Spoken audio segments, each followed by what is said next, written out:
best. It's Wednesday here on The Story, and tonight, a pronoun policy in one small Southwest Washington school district is grabbing the attention of President Trump's Secretary of Education. So why are the feds getting involved? Plus, today, Multnomah County released a new dashboard finally tracking the number of homeless people on our streets each month. And it's a tally that is not going down. But first, the state took a look at certain hemp products sold in Oregon. And can hemp get you high? Well, it depends. And it's our big story tonight. But first, we're going to start with the breaking news that we've been following all afternoon. For the second time this week, Portland police had a standoff with the same man in Northwest Portland. They chose not to arrest him on Monday when he used pepper spray on officers and threatened them with a knife. Portland police said then that they plan to arrest him later. Well, that was this afternoon, after a much shorter standoff along Northwest 21st and Hoyt. Okay, let's bring in Catherine Cook now. She's live there. Catherine, I want to talk through some of the issues around this situation, but first, tell us what's happening right now. Well, Blair, right now it's very calm after all of that chaos you just described. Behind us here on Northwest Hoyt and 21st is where the tent was stationed. You can see hazmat crews have come through here and cleared it all shortly after police took the man into custody. So a lot of businesses and neighbors are just kind of breathing a sigh of relief after the last 48 hours. So Catherine, earlier today I was talking with a volunteer outreach worker who helped bandage the suspect's wounds from Monday's standoff. So I'm curious, did you get a sense that this is how Portland police are handling situations like this, or what made this situation unique for them?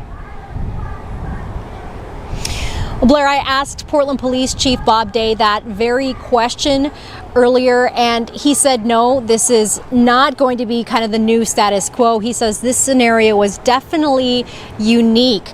These were extenuating circumstances that, as you know, go back to Monday when officers originally tried to arrest the suspect and then he ran into a crowd of people. So they thought, this is not an ordinary scenario. They needed to regroup and come up with a plan that they thought would be safer. And in this case, it was to bring out the CERT team, their tactical team. And they surrounded this area, anticipating that when they would go in and try to arrest the subject, he would try to run, as he did on Monday. And that actually worked out in their favor. They were able to keep the area safe and then take the man into custody, who, by the way, they have not yet named.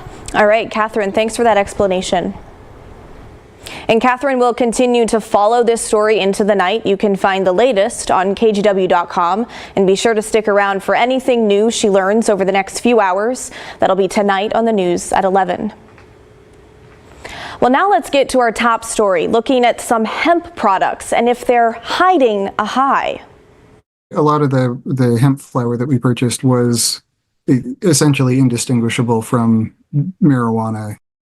A recent report from the Oregon Liquor and Cannabis Commission, or the OLCC, took a hard look at hemp products that you can buy in Oregon, both in stores and online.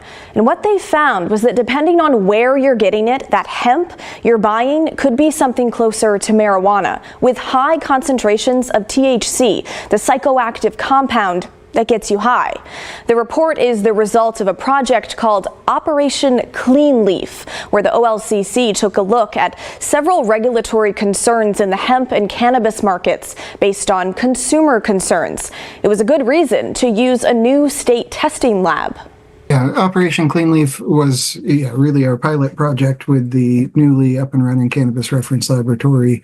And so for a start, we wanted to take a look at some key issues in cannabis regulation, specifically looking at pesticide contamination, at cannabinoid potency in hemp and marijuana products, and at labeling claims on cannabinoid hemp products specifically. The state legislature gave the OLCC the authority to create that cannabis lab back in 2023 as a partnership with the Oregon Department of Agriculture. The lab tested 51 samples of hemp flower, the stuff people would typically smoke, rather than things like hemp lotions or edibles, though they're waiting for test results on hemp edibles as well. The testing of the flower was looking for compounds called cannabinoids. Basically, the lab took the samples of hemp flower, extracted all the cannabinoids, and then pushed that through a tube that separates those different cannabinoids based on their physical properties with a detector at the end that allows you to quantify how much of those cannabinoids is in there if you know what you're looking for. The National Institute of Health describes cannabinoids as a group of compounds found primarily in the cannabis plant. There are just over 100 different cannabinoids, but generally, if you consume marijuana or hemp, you care about two of them, CBD and THC, specifically delta-9 THC. CBD generally more of a relaxing compound. Delta-9 THC is the psychoactive compound that's found in higher concentrations in marijuana. The OLCC defines hemp as having no more than 0.3% of total THC. The investigation revealed that every single hemp flower sample that they tested had more than the 0.3% of total THC, and some samples had more than 30%, which at that point is basically potent pot. Findings were pretty interesting. There was significantly more total THC and delta-9 THC in a lot of these products than is allowed for sale to consumers in Oregon. Oregon has a pretty nuanced approach to hemp regulation, and about 60% of the products that we purchased were actually very high total THC products, essentially indistinguishable from the marijuana products, marijuana flower sold in our licensed retail market. This was hemp flower that was available either for purchase in Oregon or through online retailers, both based in Oregon and then outside of the state. And I also think it's really important to distinguish between the two types of markets. So you have the adult use market. That's the market that was created when Oregonians passed ballot measure 91 back in 2015. That's regulated by the OLCC. Those retail outlets are licensed by the OLCC, inspected by the OLCC. And then you have this other market, which is outside of that. That's the hemp. That's where we purchased the hemp, these hemp products. Now, the report shows there's a widespread problem with retailers outside of the adult use market simply ignoring OLCC regulations for things like THC levels, which is obviously important because people should know what they're buying.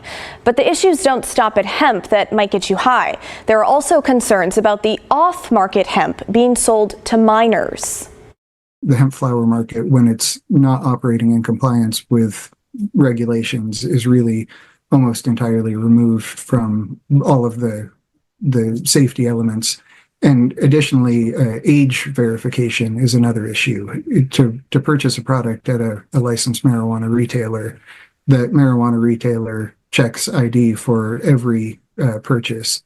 For the hemp flower that we purchased, and particularly the hemp flower that was purchased online, only 13% of those websites did any kind of significant age verification as part of that sale. The OLCC tells us they are in the process of hiring people to work undercover sting operations, posing as minors, to bust shops that may be selling to teens and kids. That's a bit of an authority recently granted to the agency since the off-market stuff doesn't fall under their usual alcohol and marijuana regulations. Apart from those sting operations, the OLCC is looking to hit retailers where it hurts if they're caught selling overly potent or mislabeled hemp flower. So based on the results of this investigation, we have been, in some cases, we have referred the retail outlets or where we purchased this to law enforcement for follow-up, pursuing civil fines through our administrative hearings division. And then the other thing I think is worth mentioning is that starting in 2026, all hemp products will have to be registered with the state of Oregon. And two things will come out of that. One, they have to then have ingredient labels, and they also have to show that they are complying with testing requirements. So that will provide an extra layer of information for consumers going forward. So, more than 8 months until that registry rolls out. And when it comes to reaching those out-of-state online retailers, the OLCC says they do have the authority to pursue civil penalties against those companies. However, they are focusing their efforts on Oregon-based retailers before they turn their attention outside state lines. All right, so what is going through your mind after seeing the results of this investigation? Are you surprised that some of this off-market hemp is actually marijuana? Let us know. Email the story at kgw.com or call and leave us a voicemail, 503-226-5090. Or as always, you can hit us up on social media. Well, for the first time ever, Multnomah County has a by-name database focused on the number of people experiencing homelessness, a snapshot of who is on our streets and where they are. Those numbers come with a new dashboard for the public as well. It's something experts and county leaders have been waiting for the county to track for years. This is a really exciting day and an exciting milestone for our work in addressing our homelessness crisis. Okay, so why does all of this matter? Well, some argue data is a critical way to help resolve this crisis. It will inform policy and budget decisions, and we know that's key, especially right now, seeing as Multnomah County is in the middle of filling a roughly $100 million budget gap in just its homeless services department. Here's Anna Plum, who will take over as interim director of that department after Dan Field retires in June. We need to make data-driven decisions to lead to reductions in homelessness. This will set up our frontline workers, our decision makers, and our community to understand all at the same time what we're doing and what we need to do more of and where we could improve. So before today, Multnomah County leaders have been relying on what's called the point-in-time count, a federally required count of the number of people on the streets that happens once every other year. County officials say that count has failed to show if real progress was being made. But now, that's all changing. Now we have our own local tool, a new tool that significantly enhances our understanding of who is experiencing homelessness by providing data from the most accurate by name list of people experiencing homelessness that Multnomah County has ever produced. So here is part of the county's new data dashboard. Now, before you fall asleep with the sound of a data dashboard, stick with me because these numbers are eye-opening. The most recent data shows that in February, so 2 months ago, 14,864 people were homeless in Multnomah County. To put that number into perspective, according to the last point-in-time count, which was done in 2023, just over 6,000 people were said to have been homeless in Multnomah County. And the last time the county released its own count, not the federally required one, was January of last year. And they said at that time there was just over 11,000 people experiencing homelessness. So another undercount compared to this new data. Here's why that is, according to county leaders. The numbers have increased. That, one of the things that means is that we are actually doing a better job of identifying people who need help. The work of transformation is really hard. We can't ignore this data. Nobody in this room wants to be ignoring this data, but we really need to take up the challenge that it presents us to do more and to do better. What we see is that as we increase our services, we find more folks, we speak with more folks, we serve more folks, more data goes into the system, and the list increases. Okay, so if you look at this bar graph, the dark blue here shows out of the more than 14,000 people homeless in February, nearly 6,800 were unsheltered. That's on the street, in a tent, or in a vehicle. And this middle yellow bar shows nearly 4,900 people were sheltered. That means staying in an emergency shelter or a tiny home. And for 3,200 people, that far one there, it was unknown where they were staying. This data also validates what many of us have experienced over the last 5 years, that far too many people are sleeping on the streets in Multnomah County. All right, now to another piece of this new data, what's called inflow and outflow. Inflow is the number of people who newly became homeless over a certain period of time, and outflow is the number of people who exited homelessness during that same time. Now, let's be real. Tracking homelessness is a really tough thing to do since it's people we're talking about, many who often don't want to be tracked. So these numbers, they're not perfect, but they do, for the first time, give us a look at progress, or lack thereof, being made to get people off the streets. So you might hear folks say inflow or outflow into homelessness. More technically, it's inflow into our data system of folks we understand to be accessing our services. And from the service data, we can tell if they are homeless, recently housed, what services they're using, et cetera. Okay, so here's the inflow, outflow for February of this year. Nearly 1,400 people became homeless and 881 people left homelessness. So what does that mean? Well, this blue graph here gives some more detail. The dark blue, the tallest line across the board from month to month, is all the homeless people that are new to the county's data system. If we look at the last line for the month of February, it shows just over 1,000 people connected with homeless services for the first time. 171 people during that same time returned from permanent housing.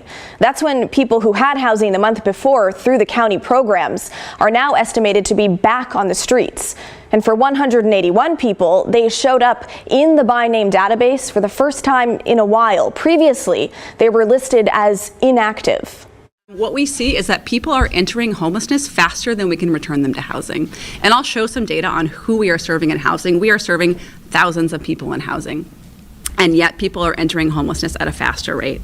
And we know why this is happening. And a lot of those elements are outside of the control of the Homeless Services Department. Okay, so what are those elements? Well, county leaders point to a housing shortage, including a lack of affordable housing, inflation, high eviction rates, the mental health crisis, and the fentanyl crisis, which from my time reporting on the streets, I know keeps many people there. So that was all about inflow. Let's briefly talk about outflow, those who left homelessness and are no longer on the streets. Well, that number is consistently lower than the number of people becoming homeless, except for 1 month last spring. All right, the brown are the number of people moving into permanent housing, and the light yellow are the number of people moving to inactive status, which means people who had been previously using homeless services are not showing up anymore, or they're deceased. It's hard to tell. Again, looking at the month of February, on the end, 387 people were permanently housed. Awesome. But nearly 500 moved to that inactive status. Now, the county is also tracking shelter services and demographics of homeless people. For example, in the month of February, more than half the people on the streets identified as male, a majority of them white and between the ages of 25 and 44. 20% of those on the streets were black. As for shelter, it shows in the month of February, there were about 200 empty shelter beds. All right, now for you data lovers out there, if you want a closer look at all of this, including who is experiencing chronic homelessness, we have a link to the dashboard on our website, kgw.com. Now, a big issue surrounding the homeless crisis in our region is the cost. Yesterday, Multnomah County commissioners held a briefing looking at the city and county shelter systems. But one thing that really stood out to us was the cost. Take a look. Lots of numbers here, but we'll highlight the ones to pay attention to. This is looking at the Multnomah County shelter system, only the ones run by its Homeless Services Department. More than $70 million are budgeted for those shelters, but look at the average cost per unit per year. More than $36,000, which means that each one of the county's shelter beds costs, on average, $100 every night of the year. Okay, so how about the city of Portland? $40 million budgeted for shelters, representing a cost of over $45,000 per year per bed. We're back right after this.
Last month, we told you about a dispute between the La Center School District in Clark County and the state of Washington over the district's gender and pronouns policy. And now, the federal government is getting involved.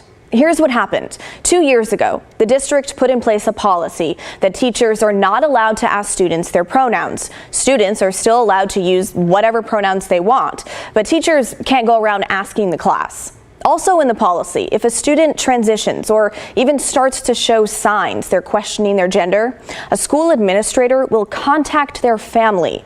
Well, people in the LGBTQ community got upset. They say that outing kids without their consent can put them in danger of abuse by their family. And they complained to the Washington State Office of the Superintendent of Public Instruction. OSPI spent 2 years investigating before concluding that the policy was discriminatory, and they ordered La Center to change it. The district superintendent, Peter Rosenkrantz, refused. We talked with him this morning, and he stands by that decision. I would sit down with OSPI right now and talk about this. But every time we have, it's been my way or the highway, which puts us between a rock and a hard place. Do we follow state law or do we follow federal law? I want to follow the law. I believe we have, the state law included. Okay, so that's where the feds come in. President Trump's Department of Education sent a letter Monday to the state of Washington saying that they're launching an investigation into OSPI for potential violations of federal law around student privacy and discrimination. We did not reach out to the Department of Education. They reached out to us. They actually saw a news story and reached out and asked, would you be willing to talk about this? And I said, sure. We are a local control state. And to that end, the school boards determine policy and procedure, and not the state. And just like the state is saying that it's a state, education's a state issue. Yet FERPA and Title IX are, like I've said, are both federal laws. So the federal government to provide clarity on federal law is welcomed.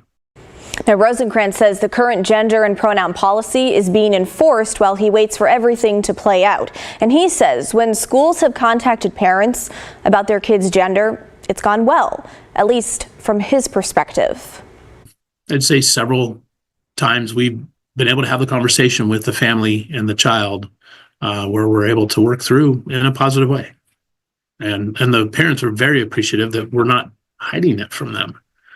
And the assumption, there's broad assumptions all over the place, but one of the big ones is the misconception that parents don't love their children. And I can't measure the unconditional love a parent has for their child. And I don't have a need to. I'm going to assume the parent loves the child. OSPI is calling this a potential overreach of the federal government's authority. They say we will continue to steadfastly follow the laws of the state of Washington, which provide clear civil rights protections for our transgender and gender expansive youth that fit squarely inside the protections provided under the federal law. Stay with us. We're back right after this.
Well, that's the end of our show, folks. Thanks so much for watching. The good stuff is coming your way next. And don't forget, everyone has a story to tell. In the meantime, have a great Wednesday night. I'll see you right back here tomorrow night at 6:30.